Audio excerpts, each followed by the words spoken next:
عن عمارة بن القعقاع عن أبي زرعة عن أبي هريرة رضي الله تعالى عنه قال قال النبي صلى الله عليه وسلم على اللسان ثقيلتان في الميزان سبحان الله وبحمده سبحان الله العظيم.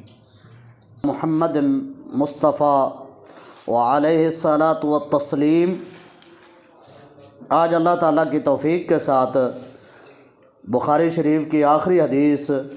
اور امام بخاری رحمہ اللہ تعالیٰ کی فہم و فراست، اللہ تعالیٰ امام بخاری کی قبر پر کروڑوں رحمتیں نازل فرمائے کہ جنہوں نے اعمال کے اوپر ہے، اگر خاتمہ اچھا ہے تو وہ یوں سمجھو کہ اعمال ساری زندگی کے اچھے ہیں، جیسے کہ نبی صلی اللہ علیہ وسلم نے فرمایا من قال آخر کلامہ لا الہ الا اللہ دخل الجنہ، جو اپنی زندگی کے آخری کلام میں